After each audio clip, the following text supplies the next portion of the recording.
Tout est correct. Ok, merci pour le générique. Forget the mistake, remember the lesson, car selon Platon, la victoire sur soi est la plus grande des victoires. Oui, au lieu de se comparer aux autres, la sagesse recommande de travailler tous les jours afin de devenir la meilleure version de soi-même. Bonjour, bonsoir à tout le monde, ça dépend de là où vous le regardez. Merci de rester fidèle à ce programme, le Déontologue, oui, ce programme mensuel qui réussit à réunir des spécialistes à travers l'Afrique et aussi à travers le monde, afin d'aborder prioritairement des questions à la fois de santé mentale et aussi de maladie mentale. La thématique de ce jour. L'art est une des seules activités où se combinent raison et émotion. Comment, en famille comme à l'école, exposer nos enfants à la beauté? Alors, l'école des cerveaux. Le cerveau doit rencontrer le beau à l'école. Dessin, peintre et musique sont les parents pauvres de l'enseignement. Ils représentent pourtant des stimulants inégalables pour exercer les capacités émotionnelles et cognitives du cerveau des enfants. Aujourd'hui, l'éducation artistique et culturelle est encouragée à l'école, de la maternelle au lycée, par les textes officiels. Mais, dans la réalité, les parents sont parfois surpris que le cours de dessin de leurs enfants soit supprimé ou réduit à la proportion congrue. Le français et les maths, bien sûr, dominent comme d'habitude. Tout se passe comme si l'art et le beau étaient une variable d'ajustement dans l'agenda scolaire. Déjà, Jules Ferry, bien qu'en charge des arts, des beaux-arts, avait introduit le dessin et la musique en dernière position des programmes de l'école primaire. Mais des voix se sont levées contre ce sort réservé à la beauté. L'écrivain Champfleury soulignait, dès la fin du XXIe siècle, que la plus petite parcelle de beau perçue par l'enfant prédispose à la délicatesse et à la formation du goût. À la même époque, l'architecte Viollet de Duc, citant Schiller, recommandait de décorer avec soin les écoles de Paris afin que les enfants aient des œuvres d'art sous les yeux, car le beau, parce qu'il est harmonieux, aide à la construction morale. Hélas, de nos jours, on trouve encore beaucoup de cours d'école grises et bétonnées qui consacrent l'austérité davantage que la beauté. Mais scientifiquement, la beauté est-elle si importante pour le cerveau des élèves? Rencontre-t-elle la réalité biologique dans leurs neurones, leur matière grise? C'est le sujet du livre du neurobiologiste Jean-Pierre Changeux, La beauté dans le cerveau, qui embauche une véritable neuroscience de l'art. On y découvre comment la contemplation d'un dessin ou d'une peinture par l'œil et l'écoute de la musique par l'oreille correspondent à des phénomènes physico-chimiques. Des communications moléculaires via des protéines spéciales dites allostériques dans nos récepteurs sensoriels rétiniens ou auditifs. Changeux dévoile comment cette physiochimie déclenche de véritables transes d'impulsions nerveuses qui se propagent de manière ascendante jusqu'au cortex cérébral où s'opère le travail d'analyse puis de resynthèse ultime de l'œuvre. Des études ont montré que les motifs d'activation des neurones dans le cortex visuel ressemblent aux motifs géométriques des images observées, parfois de façon quasi mimétique. Il en est de même pour le contexte auditif avec les sons. Ainsi, des traces de l'environnement, en l'occurrence artistique et culturel, s'impriment quasi directement via les molécules et impulsions numériques dans le cerveau des enfants. Dans un second temps, la vérité de l'œuvre s'enrichit pour chacun de l'accès conscient au sens et à la mémoire. Plus précisément, Changeux fait l'hypothèse d'un espace de travail conscient, terme qui désigne la synchronisation de l'activité de plusieurs aires cérébrales sollicitées par la contemplation d'une œuvre d'art, des aires visuelles auditives, mais aussi d'autres zones impliquées dans le raisonnement, le souvenir et l'émotion. Sous la supervision de la partie la plus antérieure de notre cerveau, qu'on appelle cortex préfrontal, cette synchronisation aurait pour effet de mêler émotion et raison, une alchimie neuronale qui serait à la base du sentiment de beau.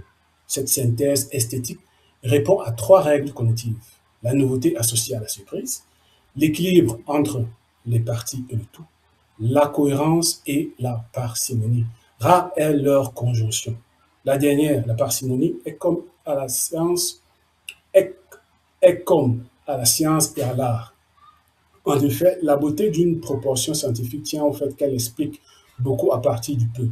De même, lorsque Rembrandt pose la touche de blanc qui illumine un regard ou une matisse, où Picasso réalise un portrait ressemblant d'un simple trait continu, c'est de la parcimonie.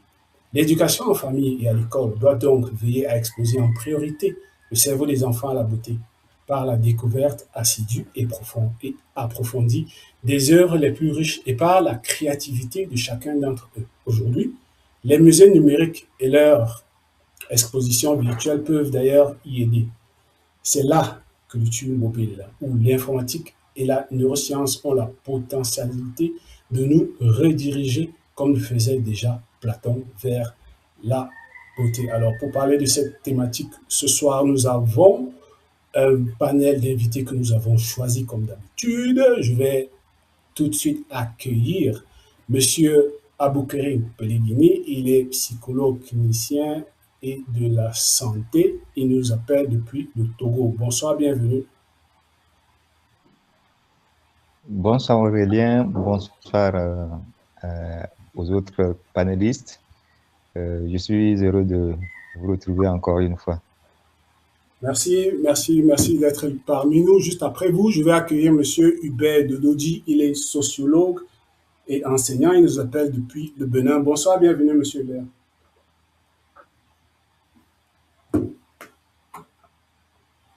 Alors, votre micro, Monsieur Hubert, si vous êtes en train de parler.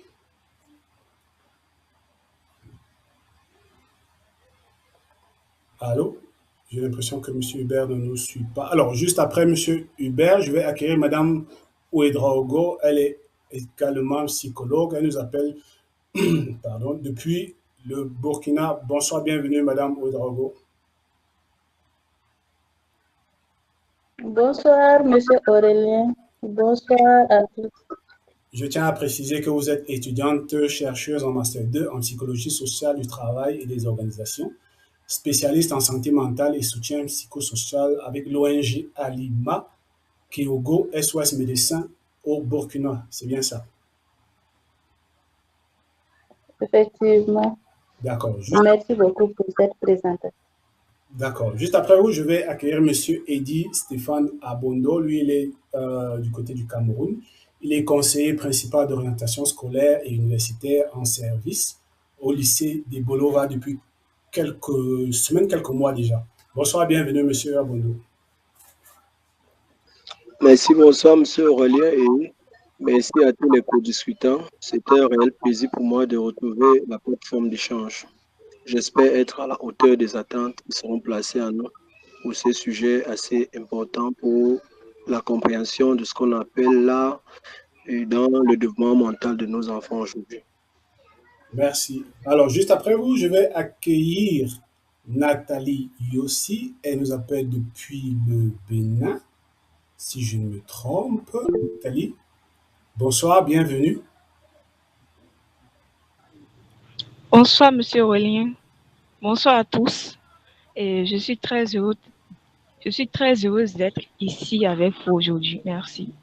Merci d'avoir pris un peu de ton temps pour enfin nous rejoindre. J'espère que tu vas vaincre ta timidité aujourd'hui. Alors, je ne sais pas si Jennifer Audenard arrive déjà à nous capter. Bonsoir, bienvenue Jennifer. Est-ce que vous nous recevez déjà?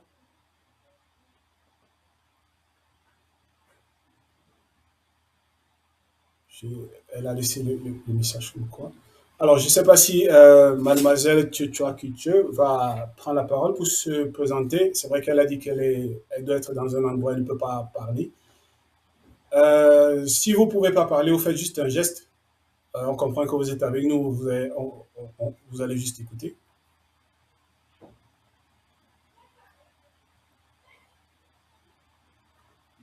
Alors, Madame Tchouchoua, comme elle a dit, elle est à un endroit où elle ne peut vraiment pas parler. Alors, ce soir, nous sommes réunis ce soir pour comprendre comment la contemplation d'un dessin ou d'une peinture par l'œil et l'écoute de la musique par l'oreille correspondent à des phénomènes physico-chimiques. Le neurobiologiste Jean-Pierre Changeux fait l'hypothèse d'un espace de travail conscient, terme qui désigne la synchronisation de l'activité de plusieurs aires cérébrales sollicitées par la contemplation d'une œuvre d'art, des aires visuelles auditive, mais aussi d'autres zones impliquées dans le raisonnement, le souvenir et l'émotion.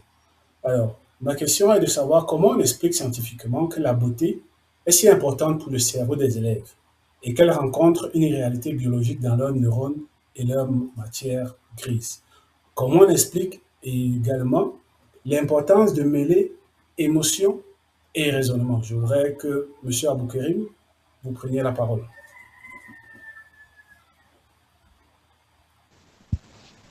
D'accord, merci pour cette parole. Oui, en ce qui concerne l'art et la beauté, comment arriver à expliquer que il faut que le cerveau des élèves soit exposé à la beauté ou bien euh, à l'art, que les enfants soient exposés à l'art.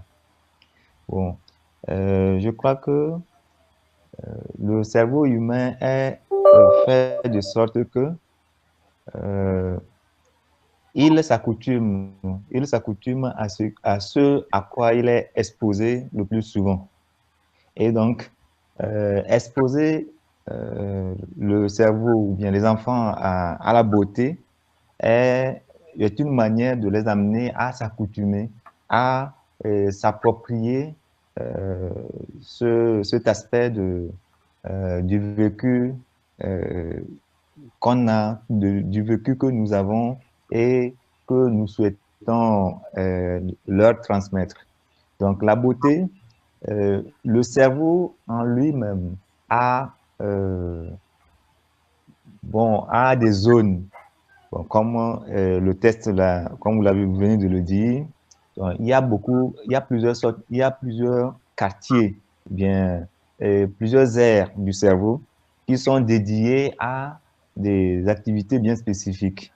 Donc, euh, il y a une zone qui peut être bien développée quand on l'expose. Il y a une zone de beauté. Donc, il faut dire qu'il existe une zone de beauté qui va être bien développée si l'enfant est régulièrement exposé à des images belles ou bien à des situations euh, qui ont une bonne cohérence, qui ressemblent, qui attirent. Voilà, donc c'est juste pour accoutumer le cerveau et pour entraîner que le cerveau puisse avoir la même production ou bien être orienté vers une production du même type. Voilà, donc c'est pour cela qu'il est important de faire écouter à l'enfant mélodies vraiment douces, le faire voir des images qui sont belles, le faire découvrir tout ce qui est beau, donc pour l'amener pour développer maintenant son cerveau de beauté et l'amener à une meilleure créativité. Voilà, Merci. donc je m'arrête là pour l'instant et puis peut-être revenir plus tard. Ouais. Merci bien, M. Aboukerim. M. Hubert Dododi, vous êtes enseignant, vous travaillez au quotidien avec les élèves, avec des étudiants. Pour vous, comment est-ce qu'on s'y prend pour, je veux dire, comment on explique scientifiquement que la beauté est si importante pour le cerveau des élèves? Est-ce qu'elle rencontre, pour vous, une réalité biologique dans les neurones, les matières grises? Comment on explique l'importance de mêler émotion et raisonnement?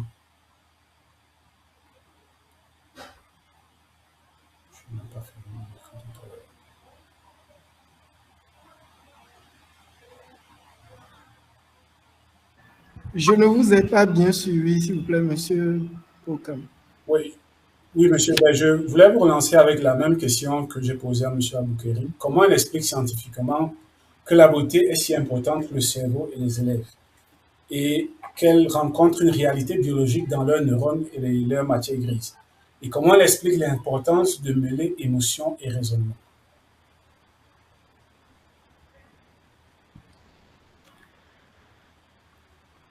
Alors, est-ce que vous me recevez, s'il vous plaît? Oui, on vous reçoit très bien. Allez-y, vous pouvez parler. On vous reçoit très bien.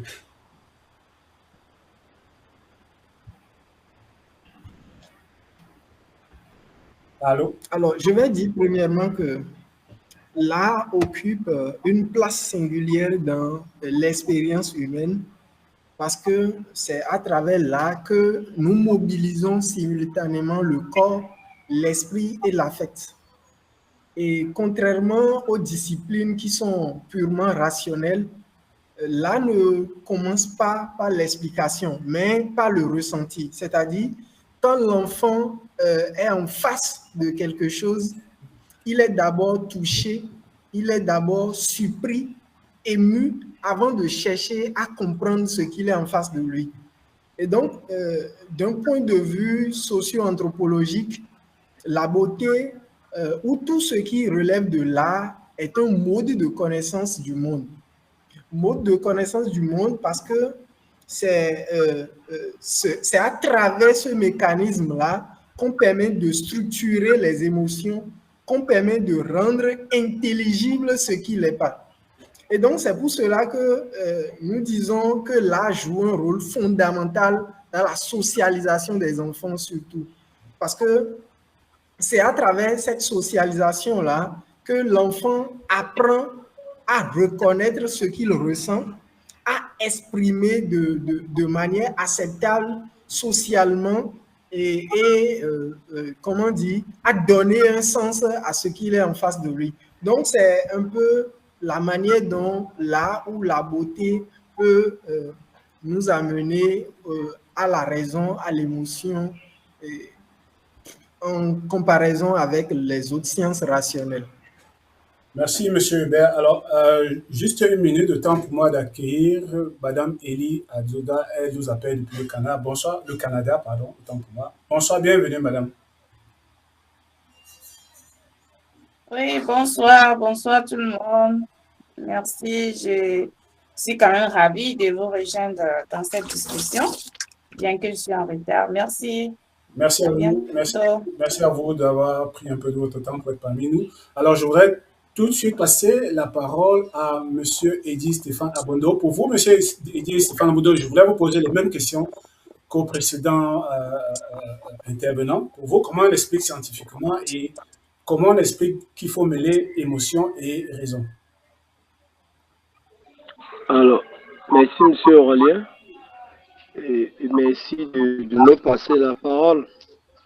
Alors, moi, je voudrais un peu présenter le contexte qui est le nôtre dans notre pays. Moi, je suis camerounais. Et chez nous, au Cameroun, on a tout fait de comprendre que l'art est important. Sauf que, malheureusement, pour nous autres des pays subsahariens, nous n'avons pas encore assez de moyens pour maintenir le cadre artistique dans toute l'échelle de l'enseignement. Autrement dit, dans le cadre de ce qui m'intéresse aujourd'hui, l'école maternelle, autant pour moi. Vous savez, au Cameroun, l'éducation se subdivise en trois. Il y a l'école primaire, il y a l'école maternelle, il y a l'école primaire, il y a le secondaire et il y a le supérieur. Dans l'école maternelle, ou alors au niveau de l'école maternelle, vous allez observer que les politiques en charge de l'éducation ont rapidement compris que l'élève de l'école maternelle ne se développe presque essentiellement qu'avec l'art. Vous verrez donc des écoles bien structurées qui ont un habitacle bien artistique qui fait en sorte que au premier contact que l'enfant a avec l'école, l'enfant est tout de suite captivé par la structure qui l'accueille. Et c'est cette structure donc qui va pousser la curiosité de l'enfant qui au départ est répulsif, mais vous allez trouver des couleurs, des belles couleurs, vous allez trouver des beaux dessins, vous allez trouver des belles frasques. Et ce sont ces frasques-là donc qui vont d'abord attirer l'attention de l'élève qui tout naturellement vient en pleurant et se dit va se séparer de ses parents, mais elle se retrouve dans un milieu qui éveille peut-être des souvenirs, je ne vais pas dire des souvenirs vécus, mais qui évoque le fait que l'enfant doit peut-être prêter une plus grande attention. Donc là, pour moi, est quelque chose de fondamental parce que non seulement elle permet d'éveiller l'attention, elle permet de maintenir le flambeau de la curiosité et ce n'est que cette curiosité qui maintient dans l'élève à aller jusqu'au bout de sa mission à l'école. Alors, vous avez demandé scientifiquement, je ne vais pas vous l'apprendre, M. Aurélien, et à tous mes co-discutants, mais vous savez, le cerveau fonctionne tel que il est bien compartimenté et chaque élément du cerveau humain a une partie qui interfère avec le côté visuel. Par exemple, lorsque vous parlez du cortex, autant pour moi, préfrontal, lui, il est lié à la prise de décision et à la planification. Et vous voyez que lorsque l'élève arrive dans un cadre où le beau se mélange avec le silence, et vous voyez, l'enfant est émotionnellement, il est régulé. Vous avez également une partie comme le système limbique, lui, il est plutôt impliqué dans la gestion des émotions et la mémoire. Vous voyez que l'enfant va se souvenir de ces stimuli-là, il va se souvenir de ce jeu qu'il a eu à opérer et ça va de plus en plus conforter les acquis qu'il est venu recevoir du nouveau monde qu'il habite. On va aller plus loin, vous aurez l'hippocampe. Vous savez, l'hippocampe, cette partie du cerveau, elle est plus liée à l'apprentissage. Elle influence beaucoup, elle est plus influencée par le cadre artistique.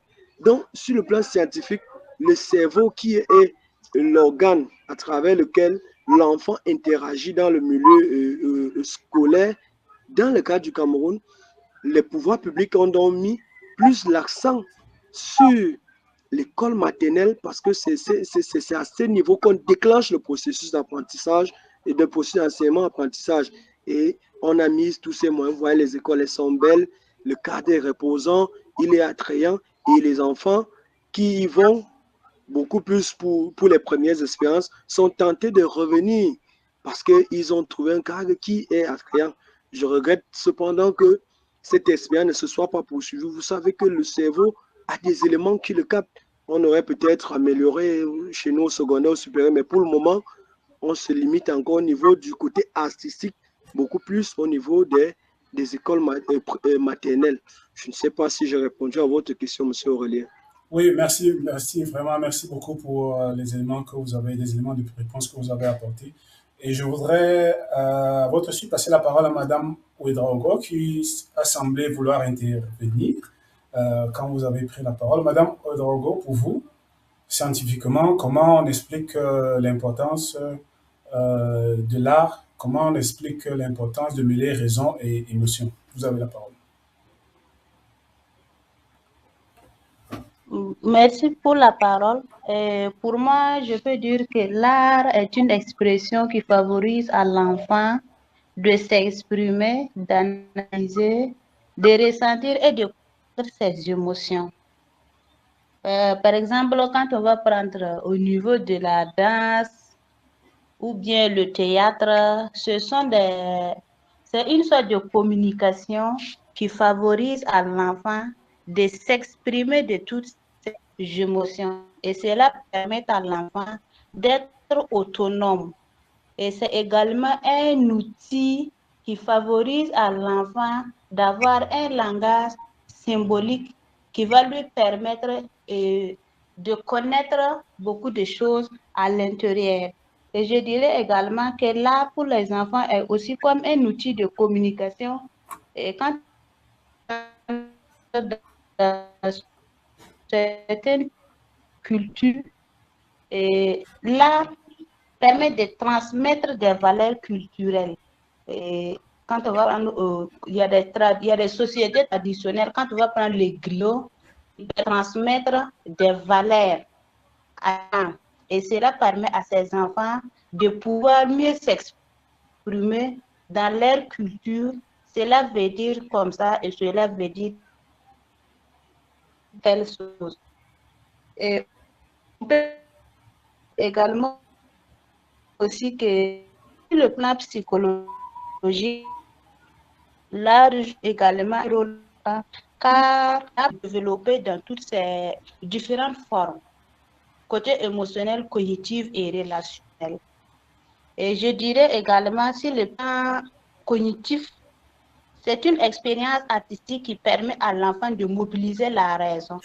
Par exemple, de certaines représentations, l'interprétation de certaines choses et la comparaison. Vous verrez qu'à ce moment, l'enfant est curieux de tout savoir.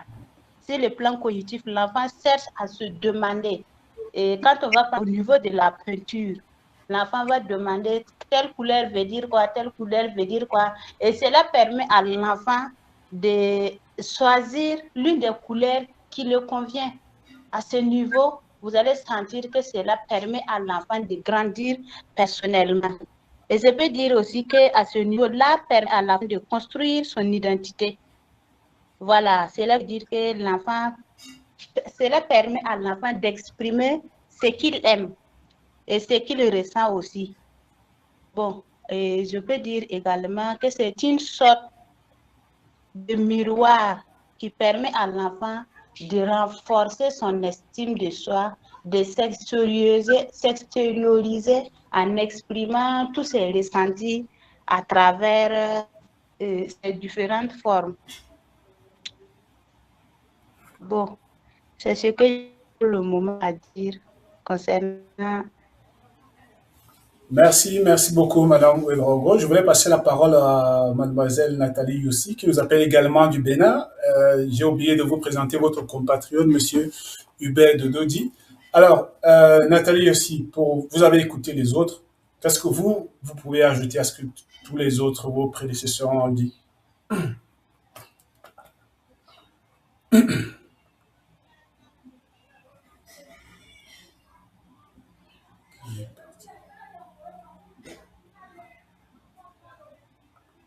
Allô, Nathalie Yossi, si vous êtes en train de parler, vous devez d'abord ouvrir votre micro. Ah, d'accord. Bon, je n'ai pas très bien écouté ce que les participants disent, mais moi, je peux ajouter que quand un enfant fait de l'art, son cerveau travaille mieux. Par exemple, quand tu dessines, ton corps montre ce que tu ressens.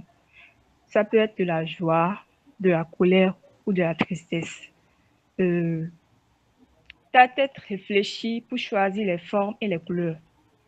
Je dirais que le cœur et la tête travaillent ensemble. Maintenant, comment l'art peut mélanger l'émotion et la raison? Je dirais d'abord que on ressent quelque chose. Ensuite, on le dessine. Et après, je pense, on explique ce que tu as fait. Tu expliques ce que tu as fait. Par exemple, tu es triste et tu fais un dessin. Tu regardes le dessin et en plus, tu comprends ce que tu ressens. Le dessin t'aide maintenant à comprendre tes émotions. Donc, c'est ce que je peux ajouter. Merci. Merci bien, mademoiselle Nathalie Yossi. Alors, Madame Elie Adoda, vous êtes venue un peu en retard. J'ai lu un texte introductif. Malheureusement, vous n'avez pas pu écouter le texte. Je ne sais pas si vous avez écouté les autres. J'ai posé la question de savoir comment on explique scientifiquement que la beauté est si importante pour le cerveau des élèves et qu'elle rencontre une réalité biologique dans leurs neurones et leur matière grise.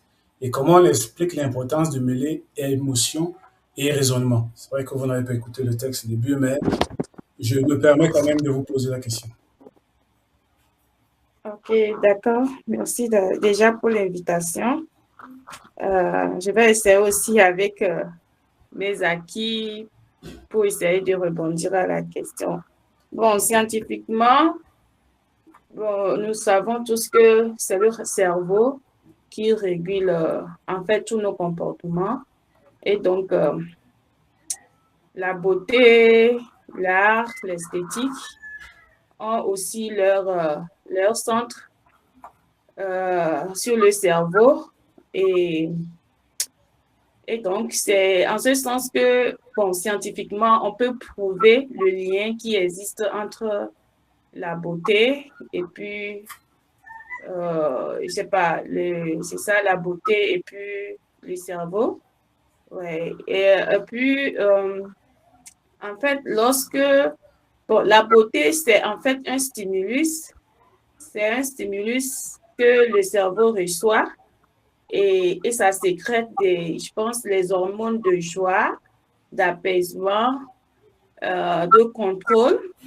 Et je pense que souvent, les hormones de joie, c'est l'oxytocine qui apaise le corps. Donc, en ce sens, je peux dire que c'est par là on peut démontrer le lien qui existe entre, disons, ces deux thématiques. Les gens, beaucoup, mes co-participants ont déjà abordé tous les points, je pense. Donc, c'est ce que, si seulement pour prouver le lien, pour démontrer le lien, c'est ce que je peux ajouter. C'est en fait le fait de voir les belles choses. Bon, si je rentre dans les détails de la beauté, le fait de revoir les couleurs, les belles choses, oui, ça stimule le cerveau et ça sécrète dans le contexte des enfants. Bon, je pense que c'est pour toutes les catégories d'âge, hein, c'est pour toutes les catégories d'âge. Et je pense que pour les enfants, c'est un super, super, super moyen pour éduquer les enfants. Moi, je suis au Canada et je vois vraiment en fait, je vois la pratique de cela et c'est très waouh. C'est très waouh. Pour donner un petit exemple de mon enfant, quand il est venu ici, la manière dont les garderies sont décorées et tout ça, quand il rentre dans une garderie, il crie, maman, waouh! Déjà, ça apaise l'enfant à accepter l'endroit, même si, bon, c'est des premiers jours, c'est un peu difficile pour les enfants d'accepter de rester dans les et même à l'école, à la maternelle, c'est pas facile pour les enfants au début. Mais déjà, les couleurs, les dispositions des choses, tout ça, et puis, waouh, maman, c'est beau. Donc, je pense que vraiment, bon, nous savons tous que l'Europe, l'Occident, tout ça sont en avance sur l'Afrique. Donc, je pense que c'est un bon débat pour encore confirmer ou bien booster les esprits africains pour leur dire qu'effectivement, c'est un bon moyen pour pouvoir aider facilement, ou bien éduquer plus aisément les enfants à travers l'art, la beauté. Et voilà, c'est ce que je peux ajouter. Je ne sais pas si c'est vraiment pertinent. Ça a du sens par rapport à ce que vous avez commencé par débattre, mais voici mon avis aussi. Merci vraiment. C'est vraiment un plaisir pour moi d'apporter aussi ma contribution. À bientôt. Merci. Merci à vous. Merci pour cette contribution. Le débat n'est pas terminé. J'ai encore 2 ou 3 questions. Nous sommes en train de parler des émotions. Je voudrais vous proposer un texte de notre copanéliste, mademoiselle Tchotchoa Kuitue. Je suis tombé sur un de ces textes que je voudrais partager avec vous. Malheureusement, elle ne peut pas prendre la parole parce que c'est à elle que j'allais poser la question en premier. Mais bon, je pense qu'avec les autres, on va essayer de comprendre le fond de sa pensée. Alors voilà ce qu'elle dit. Remarquons que nous parlons des difficultés de la vie quand le niveau explicatif ou la clé de compréhension dont nous disposons n'est pas sécurisant, satisfaisant, efficient, confortable, rassurant, apaisant, performatif. Alors, nous ne nous disons pas que ça ne pourrait que, nous ne nous disons pas que ça se pourrait que ça se pourrait que nous nous trompions. Voilà. Elle a utilisé un français vraiment. Du moins, nous remettre en question n'est pas ce qui nous vient en premier. D'autant plus que les effets de la meilleure version de nous portent à penser que si ça ne va pas, c'est la preuve que je ne sais pas y faire. Alors, je recommence encore et encore. Obsession qui veut que moins ça marche, plus je m'acharne. Et puis, un jour, boum. Conclusion, on a tous besoin d'une obsession pour tenir le coup face à ce qui nous arrive. Je me suis posé la question de savoir pourquoi mademoiselle Tchotchoa pourquoi elle ne perçoit pas le concept de meilleure version comme un processus de remise en question dans lequel on apprend à réguler ses émotions afin de pouvoir atteindre ses objectifs, d'autant plus que la perfection, on va dire quoi, n'étant pas de ce monde. Je ne sais pas qui veut prendre la parole en premier pour qu'on essaie de comprendre ce texte.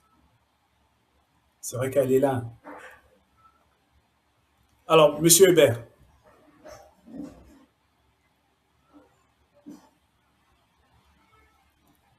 Alors, M. Hubert, vous voulez donner le coup d'envoi?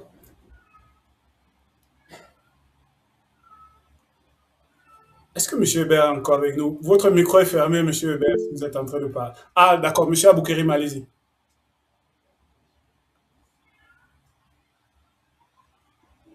D'accord, merci encore une fois pour la parole. Oui, vous étiez en train de vous demander pourquoi la dame ne pense. Par là, vous pouvez me rappeler un peu? La question que je me suis posée, c'est pourquoi elle ne perçoit pas le concept de meilleure version comme un processus de remise en question dans lequel on apprend à réguler ses émotions afin de pouvoir atteindre ses objectifs, d'autant plus que la perfection n'étant pas de ce monde. Oui, moi je crois plutôt que elle a intégré cette perception. Elle a intégré cette perception quand vous étiez en train de lire le texte et que vous dites euh, voilà, on a besoin d'une obsession pour pouvoir arriver à un objectif quelque part. Alors, si on a besoin d'une obsession, c'est que on se remet quand même en cause. Il arrive qu'on se remette en cause. C'est parce que on se dit qu'on n'a pas bien fait, qu'on continue par faire et qu'on continue, on répète jusqu'à ce qu'on finisse par réussir. S'il n'y avait pas de remise en question, alors ça n'aurait pas été possible. Donc, selon moi, le fait de dire qu'il faudrait qu'on ait une obsession pour réussir ou bien pour atteindre un objectif est la preuve que elle a utilisé ce concept dont vous étiez en train de parler.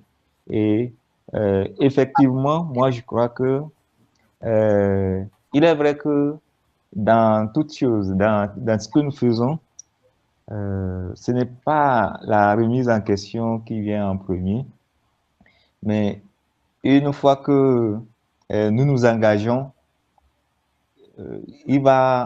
nous finirons toujours par découvrir que il nous faut encore quelque chose de plus. Et à chaque fois qu'on se rend compte qu'il nous faut quelque chose de plus, ou bien il nous a manqué quelque chose, alors c'est quelque part une remise en question.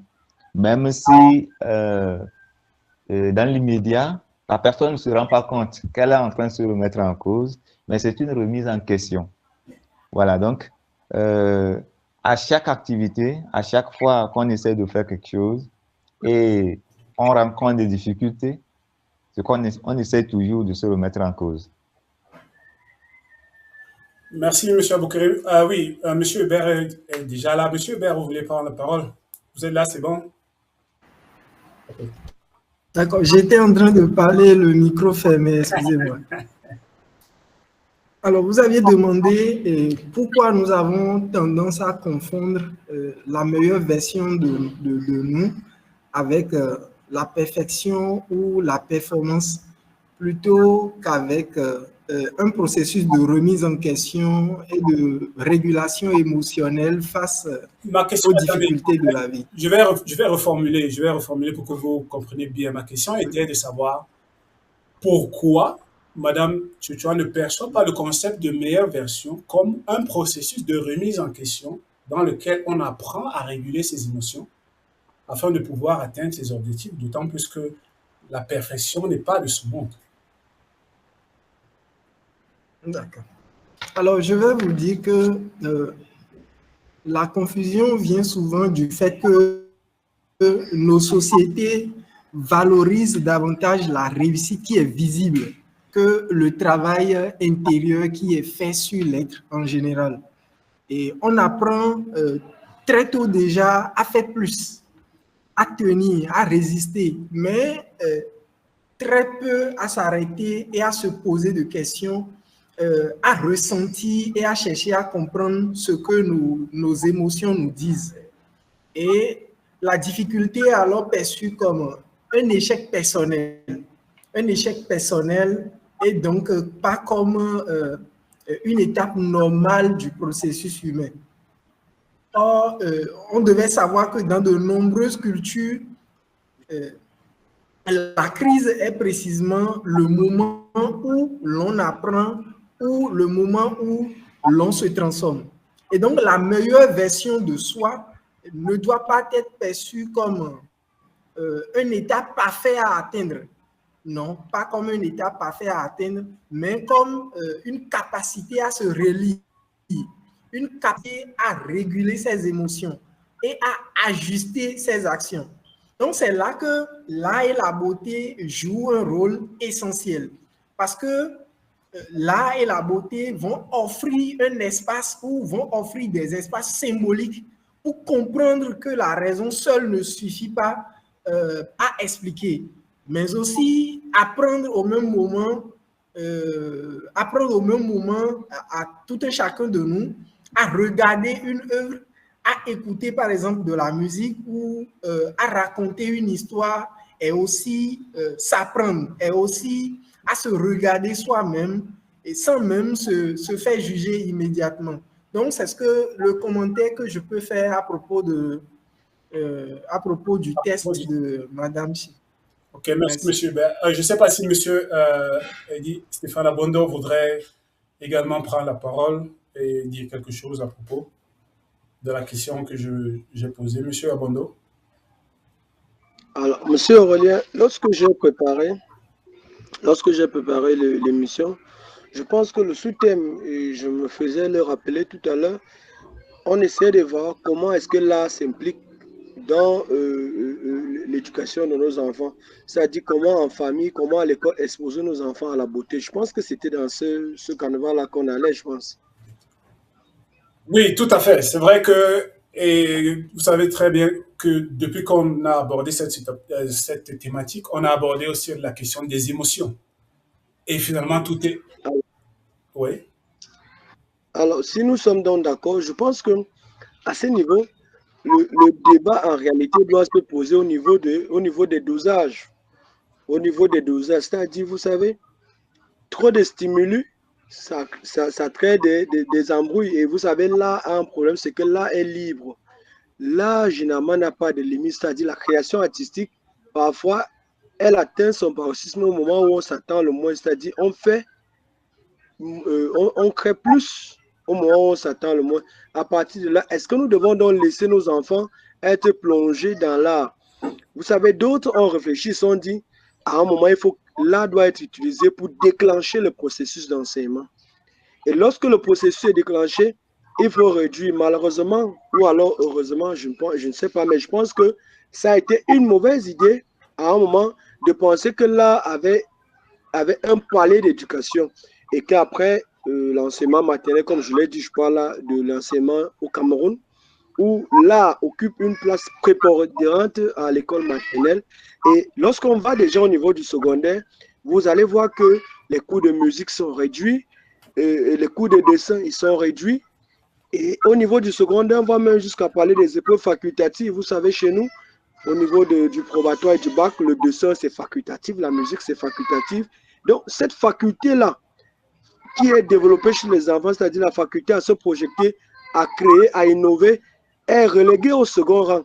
À partir de là, on se dit, est-ce que les élèves sont donc complètement formés dès lors qu'on enlève une partie dans le déclenchement de l'activité cognitive? C'est-à-dire qu'on plonge les enfants dans le monde artistique, dans la beauté, et après, on les envoie au secondaire, on le coupe.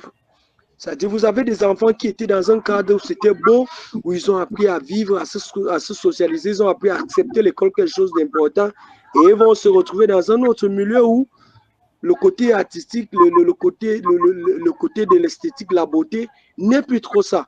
Bon, alors, le problème de dosage va donc se poser. Ces élèves-là, qui étaient très créatifs à l'école maternelle, qui étaient très inventifs, se retrouvent dans un autre milieu où le cadre n'est pas toujours ça.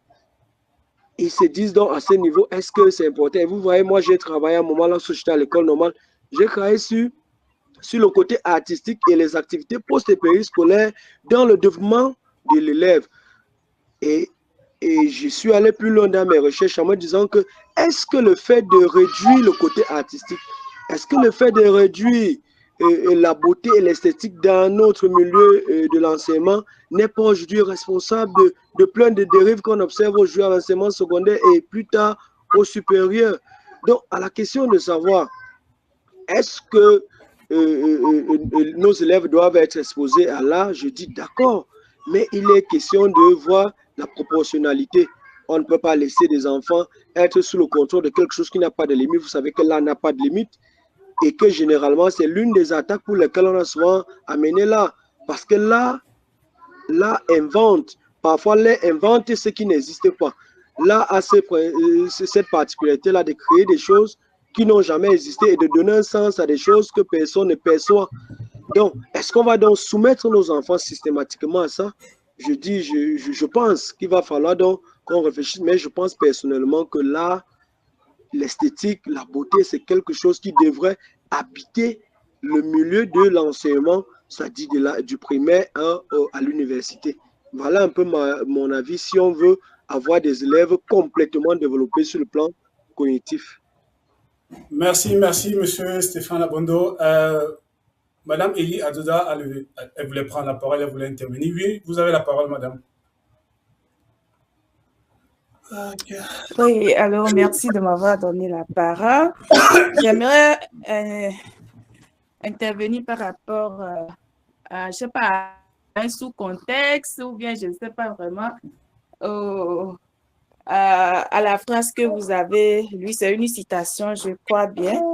Bon, franchement, je n'ai pas vraiment cerné le sens de la citation, mais je crois qu'on est en train de parler de nouvelle version, de soi, la remise à question, de soi, l'obsession. Bon, moi, j'ai pensé, franchement, je n'ai pas vraiment cerné, mais j'ai pensé quand même peut-être à la réussite selon la société. J'ai pensé à cela et je me suis dit, depuis toujours, bon, j'ai fait l'analyse qu'en Afrique, la vie est perçue. Quand l'enfant naît, c'est comme s'il y a des coches, excusez-moi, il y a des cases que l'individu doit cocher dans la société et que c'est ça la réussite, en fait, pour la société africaine. En tout cas, la société dans laquelle moi j'ai grandi, c'est comme ça j'ai compris. Je ne dirais pas dans ma famille, mais dans l'entourage, dans le quartier, ce que les gens attendent de toi, c'est qu'il faut cocher certaines cases. Et c'est pour eux, quand tu coches ces cases-là, on pense que tu as réussi. Donc, je veux dire par là que on ne met pas en fait, on ne regarde pas en fait pourquoi l'individu est venu dans ce monde. L'épanouissement même de l'homme n'est pas tellement traité en Afrique. L'essentiel, c'est que tu causes tu caches, pourquoi je fais? Tu coches les cases. C'est ça, non? Tu coches les cases. Coches les cases. Et moi, principalement, c'est ce que moi j'ai vécu. Ça, c'est une expérience personnelle que je dis. Quand tu nais, tu es une femme, tu grandis, tu as 25 ans, on commence par te talonner, tu dois cocher la case de mariage. Est-ce que tu es épanoui? Est-ce que tu as une meilleure version de toi? Ce n'est pas l'important en Afrique. Moi, je pense que le débat, peut-être, c'est comme ça, moi, je le conçois. Quand j'ai écouté le contexte, c'est ce que je me dis dans la tête, qu'en Afrique, la réussite égale, ou bien se conçoit comme il faut cocher certaines cases dans la vie. C'est comme ça la société africaine a mis en place. Mais sous d'autres cieux, c'est l'épanouissement de l'être individu qui est important. Que tu causes pourquoi je fais ça? Que tu coches les cases de la société, la réussite de la société ou pas, est-ce que tu es épanoui? C'est ça. Et je pense que si vraiment l'Africain se penche sur l'épanouissement de l'être humain, je pense que là, on peut bien utiliser l'art pour vraiment stimuler la bonne éducation en Afrique. Quelqu'un vient de dire qu'il se pose la question si le fait d'avoir réduit les matières concernant l'art aurait contribué peut-être à la dépravation de nos jeunes. Je peux dire jeunes, on n'a pas fait normalement, ces questionnements sont sujets des expériences scientifiques, on doit passer à des recherches scientifiques, mais on n'a pas vraiment les moyens. Donc, on ne fait pas vraiment ces recherches-là. Donc, mais néanmoins, si on voit les pourcentages, on peut dire que oui, c'est vrai, parce qu'on impose juste une seule façon aux enfants de fonctionner. Et si l'enfant n'est pas capable, selon sa prédisposition de fonctionner, ne peut pas utiliser ses propres capacités naturelles pour voir les choses, ben, c'est normal qu'il va aller voir ailleurs. Souvent, quand l'enfant n'arrive pas à exprimer ses compétences et tout ça, il se perd et puis il devient en fait délinquant. Hein. C'est ce que moi j'ai constaté avec les enfants. Quand il n'arrive pas à exprimer ses talents, ce qui est en lui là, c'est que lui devient, c'est quoi, opposant quoi. Tout ce que tu dis dans la maison, tout ça là, il ne te regarde pas. C'est comme ça les enfants fonctionnent malheureusement parce qu'ils se disent qu'on ne va jamais leur donner la parole pour exprimer. Donc, à quoi bon, je fais ce qui me plaît ou bien qui me donne tout là. Donc, voilà à peu près. Et ça ne vous dérange pas que je fasse une petite comparaison également par rapport à ce que nous vivons ici. Moi, j'ai travaillé dans les garderies, dans les établissements scolaires. J'ai vu un peu le fonctionnement. Tel que vous parlez de l'art, c'est exactement ce que l'on utilise ici. Je pense que si vous avez peut-être choisi ce thème, peut-être vous avez vu que ça a déjà fait ses preuves ailleurs, bien quelque part, c'est pour ça que vous amenez ça sur le tapis. Je ne fais que confirmer que exactement, qu'est-ce qui se fait? On donne tu vois même dans une classe de maternelle, c'est la manière dont l'ambiance est dans la classe que l'éducatrice choisit les jeux, les jouets qu'il faut faire. Si il trouve que dans la classe, les enfants sont plus prédisposés à courir, à aimer les jeux de résistance, tout ça, vous allez voir qu'il va changer son programme du jour pour s'adapter à l'ambiance des enfants parce qu'il voit qu'aujourd'hui, les enfants sont tellement excités, il va falloir qu'on les laisse courir, peut-être qu'ils veulent courir. On ne les impose pas vraiment qu'aujourd'hui, on a ce calendrier, c'est ça, on va suivre dans la journée. C'est ce que j'ai remarqué. Et lors des activités aussi, on laisse toujours l'enfant d'utiliser ses propres moyens pour pouvoir donner comment je vais dire, livrer un exercice qu'on lui a donné. On donne à tout le monde. On donne l'opportunité à tout le monde de le faire comment il veut. Si ce n'est pas une chanson, tu veux exprimer ce que tu veux. On lui laisse d'exprimer ça repose dans la chanson. C'est vraiment amusant. Et si tu vas à l'école, tu vas penser que les gens là, ils viennent juste s'amuser à l'école. Mais je pense que ça aide beaucoup. Certains diront que ce n'est pas de bonnes méthodes, mais moi, je pense que ça permet aux enfants de revenir tous les jours hein, parce qu'ils savent que quand ils vont arriver, ils vont s'amuser. Mais c'est prouvé scientifiquement que l'enfant apprend par le jeu, que ce soit amusement. Vous pensez qu'aujourd'hui, il n'a rien capté parce qu'il n'a pas eu 10 sur 10 ou bien 8 sur 10.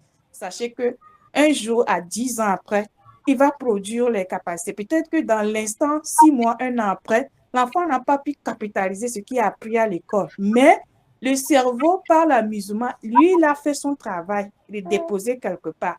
Et c'est plus tard que l'enfant ces enseignements que l'enfant a reçus par amusement, vous allez voir peut-être les preuves. Mais aujourd'hui, on veut voir les résultats dans l'enseignement. Est-ce qu'il a reçu 5 sur 10 ou pas? C'est pourquoi ici, dans le fonctionnement éducatif, il n'y a pas de point. On ne classe pas les élèves. On ne sait même pas qui est premier, qui est deuxième. C'est ça. Tout le monde donne les résultats selon son niveau. Il exprime réellement. Donc, j'ai été vraiment long, mais j'espère que ça va apporter une contribution au débat que nous menons. Merci beaucoup. Merci Madame Elie. Alors, je voudrais partager avec vous un autre texte. J'espère que ce n'est pas trop long. Alors, c'est de Mademoiselle Assad Djelou. Voilà ce qu'elle dit. Elle dit, les temps ont changé, les relations humaines ont changé, le respect, les traditions et la sincérité se font rares. Je choisis de ne pas m'attarder sur ce qui ne construit rien. Un enfant qui ne tombe jamais n'apprend jamais à se relever. Et aujourd'hui, sans le vouloir, nous élevons des enfants et même des petits-enfants qui ne savent plus, qui ne supportent plus un non et qui s'effondrent dès que la vie y résiste un peu. Ce n'est pas leur faute, c'est la nôtre. Avant, on tombait, on perdait. On rentrait avec des genoux écorchés et des larmes vite séchées. Personne ne criait à l'injustice et pourtant on grandissait. Aujourd'hui, on confond amour et protection absolue. On veut tellement éviter leurs larmes qu'on efface tous les obstacles devant eux. On fait leur devoir pour qu'ils ne se frustrent pas. On s'énerve contre l'école si une note ne nous plaît pas. On leur donne un téléphone dès qu'ils s'ennuient. Et ensuite, on s'étonne qu'à 20 ans, un simple entretien d'embauche les terrifie. La vie, c'est que la difficulté maîtrisée fait grandir. Un enfant qui perd un match apprend que le monde ne tourne pas autour de lui. Un enfant qui s'ennuie invente, imagine, crée. Un enfant qui fait une erreur et en assume les conséquences comprend que ses actes comptent. Mais trop souvent, au nom de l'amour, nous leur retirons ces apprentissages essentiels. Parce que dehors, personne ne va résoudre leurs problèmes. Personne ne va leur tendre une médaille juste pour avoir essayé. Et le premier vrai coup dur de la vie vers 25 ans sera brutal. Non pas parce qu'ils sont faibles, mais parce qu'ils n'auront jamais appris à encaisser.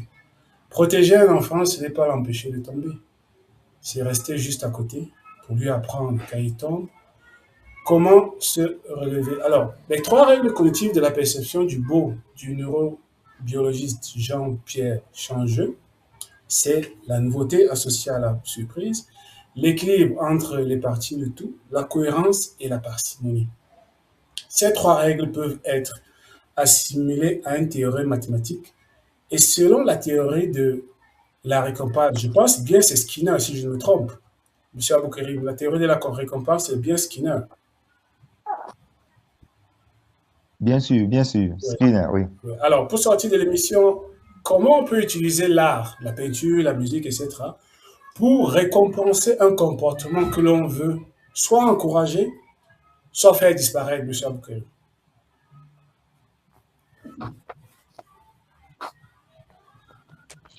Oui, vous me tendez là une bonne perche. Oui, les savants qui ont travaillé sur cet aspect, il y a des techniques, des techniques pour amener une personne à abandonner un comportement ou bien à renforcer un comportement. Donc vous venez tout de suite.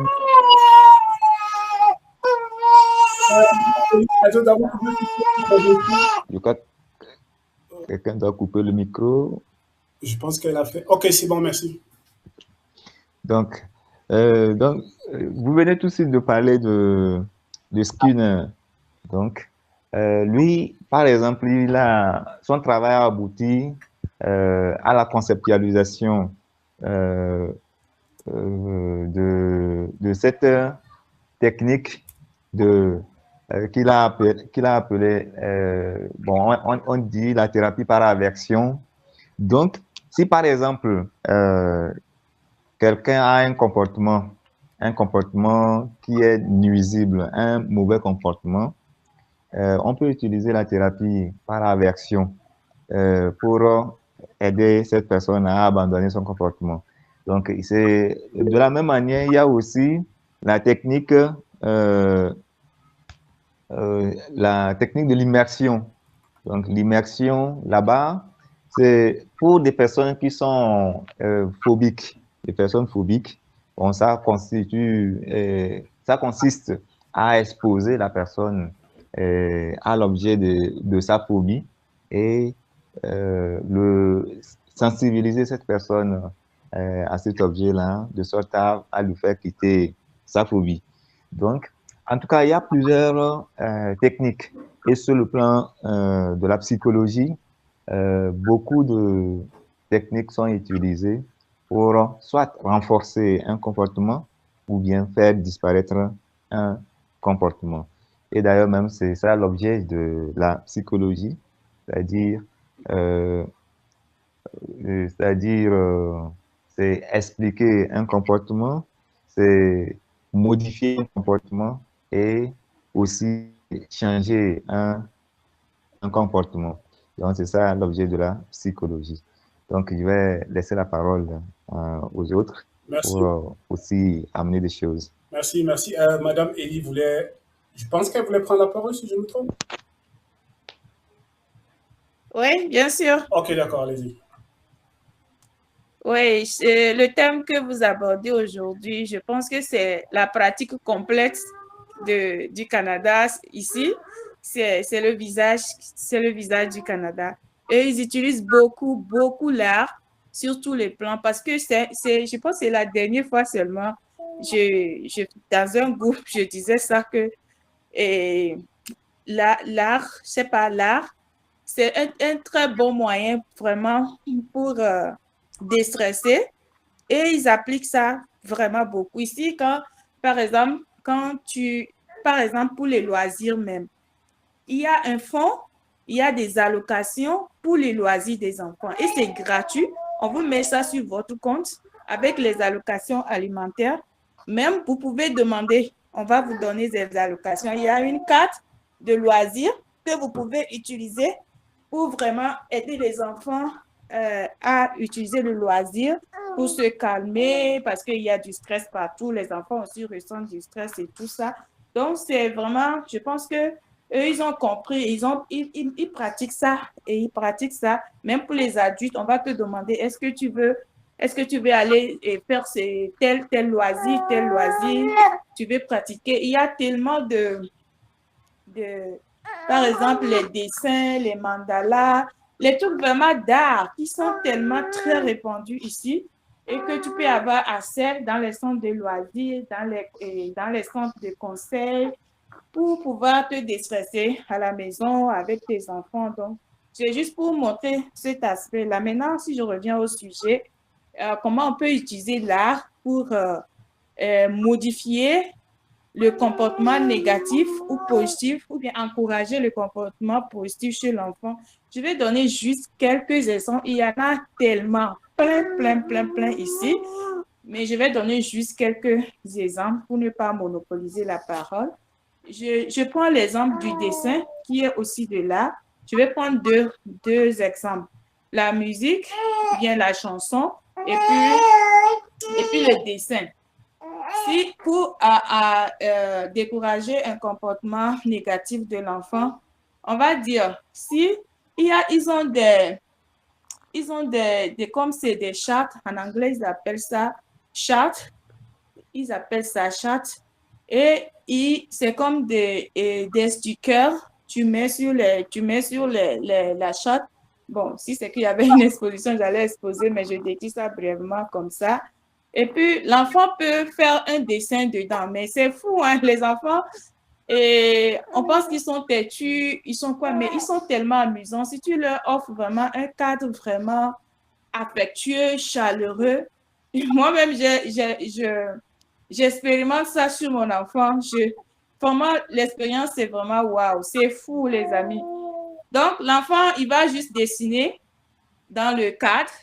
Et puis, il est content de faire ça. Et puis, prochainement, il va dire que oui, maman, on va faire ça ou bien on va faire comme ça. Donc, c'est vraiment fou. Donc, le dessin, on prend ça comme la récompensation à la fin. Pas au lieu de bonbons et tout ça, quelque chose. Non, on dit que quand tu finis, tu vas faire le dessin. Ou par exemple, il donne les feuilles, bon, je sais pas, les papiers. Quand vous allez faire l'exercice, il laisse toujours une place comme la marche. L'enfant fait le dessin qu'il veut. Donc, on dit à l'enfant, si tu finis, tu vas faire un dessin, ton dessin à la fin sur la partie qui est réservée.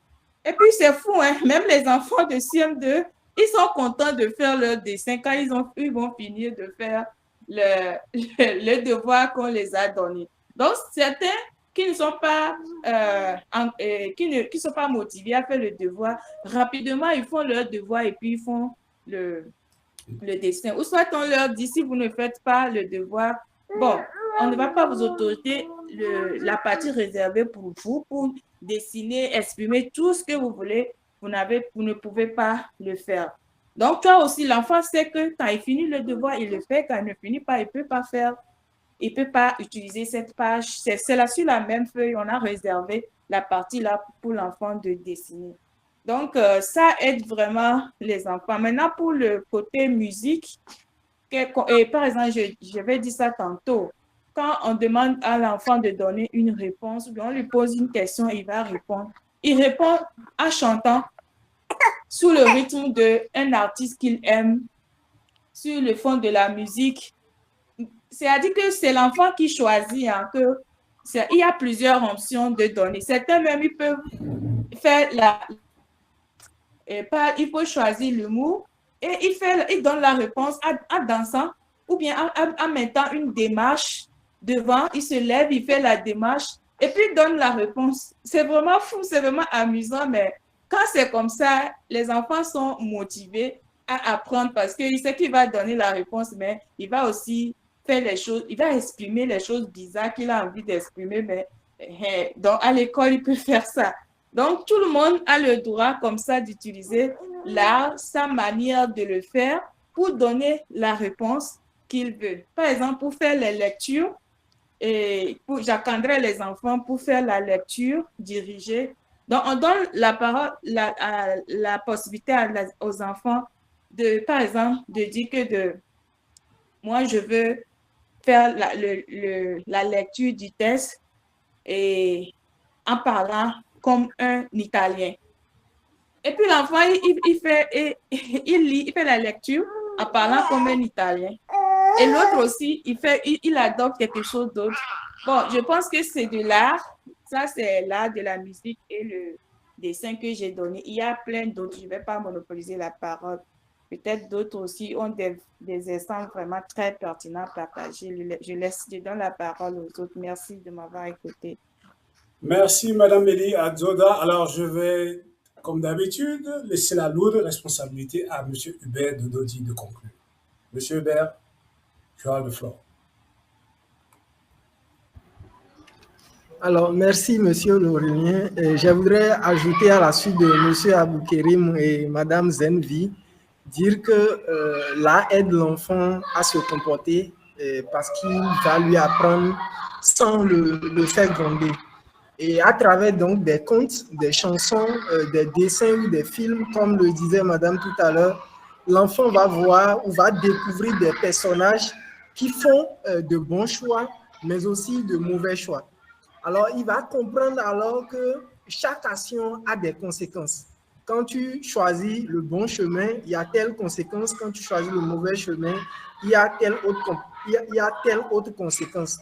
Et donc, quand un personnage agit bien, il est respecté, il est aimé, il est récompensé.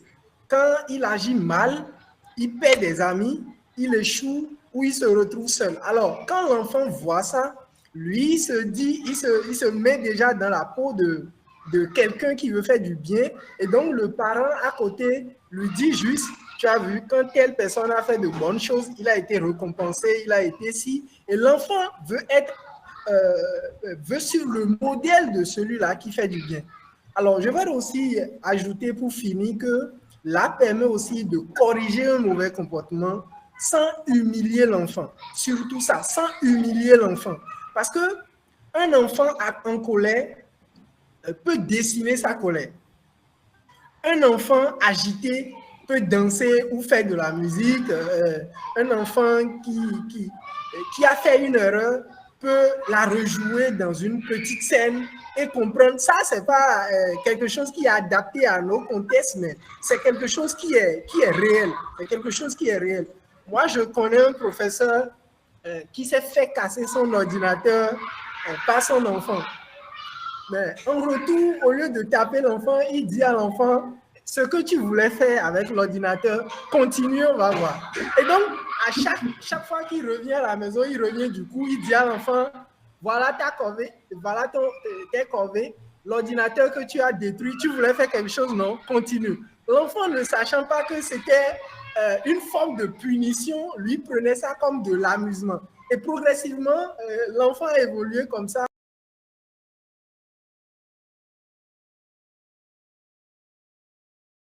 Hubert Dododi de conclure. Monsieur Hubert, tu as le floor. Alors, merci, Monsieur Laurelien. Je voudrais ajouter à la suite de Monsieur Aboukerim et Madame Zenvi, dire que là aide l'enfant à se comporter parce qu'il va lui apprendre sans le faire gronder. Et à travers donc des contes, des chansons, des dessins ou des films, comme le disait Madame tout à l'heure, l'enfant va voir ou va découvrir des personnages qui font de bons choix, mais aussi de mauvais choix.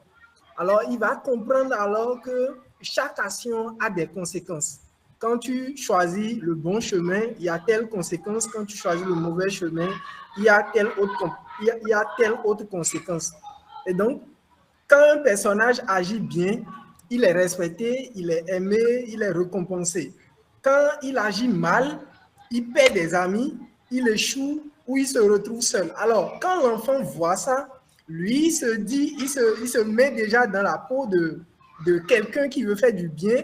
Et donc, le parent à côté lui dit juste, tu as vu, quand telle personne a fait de bonnes choses, il a été récompensé, il a été si. Et l'enfant veut suivre le modèle de celui-là qui fait du bien. Alors, je vais aussi ajouter pour finir que là permet aussi de corriger un mauvais comportement sans humilier l'enfant. Surtout ça, sans humilier l'enfant. Parce que un enfant en colère peut dessiner sa colère. Un enfant agité peut danser ou faire de la musique. Un enfant qui a fait une erreur peut la rejouer dans une petite scène et comprendre. Ça, ce n'est pas quelque chose qui est adapté à nos contextes, mais c'est quelque chose qui est réel. C'est quelque chose qui est réel. Moi, je connais un professeur qui s'est fait casser son ordinateur par son enfant. Mais en retour, au lieu de taper l'enfant, il dit à l'enfant, ce que tu voulais faire avec l'ordinateur, continue, on va voir. Et donc, à chaque fois qu'il revient à la maison, il revient du coup, il dit à l'enfant, voilà ta corvée, voilà tes corvées, l'ordinateur que tu as détruit, tu voulais faire quelque chose, non? Continue. L'enfant, ne sachant pas que c'était une forme de punition, lui prenait ça comme de l'amusement.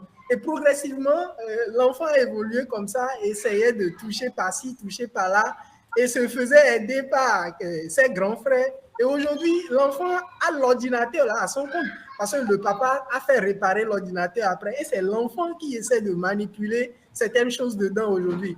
Donc, on va dire simplement que l'art est une bonne chose, et donc, nous allons inviter nos gouvernants, nos autorités à emboîter le pas du développement en mettant aussi au centre l'art. Et c'est ce qu'a fait le Bénin à travers son gouvernement en créant l'école des arts et des métiers, par exemple. L'école des arts et des métiers. Parce que le Bénin se fait une destination touristique. Et donc, mettre l'accent sur l'art, les arts contemporains, les trésors royaux, etc., pour faire émanciper le pays. Donc, merci beaucoup et à la prochaine. Merci, Monsieur Hubert. Vous savez très bien qu'au Burkina Faso, j'ai plus besoin de visa pour entrer au Burkina. Ibrahim Traoré. Ibrahim Traoré a supprimé le visa pour tout Africain. Donc, j'espère que du côté du Bénin, j'y serai bientôt. Ce qu'a fait le Bénin aussi. Ah bon? Tous les Africains peuvent visiter le Bénin sans visa. Ok, d'accord. Merci bien, messieurs, dames, d'avoir pris un peu de votre temps pour que l'on passe ces merveilleuses 1 heure de temps. Je vous donne rendez-vous le mois prochain, à la même heure, même endroit. Ciao. Bye bye tout le monde. Ciao, ciao, ciao.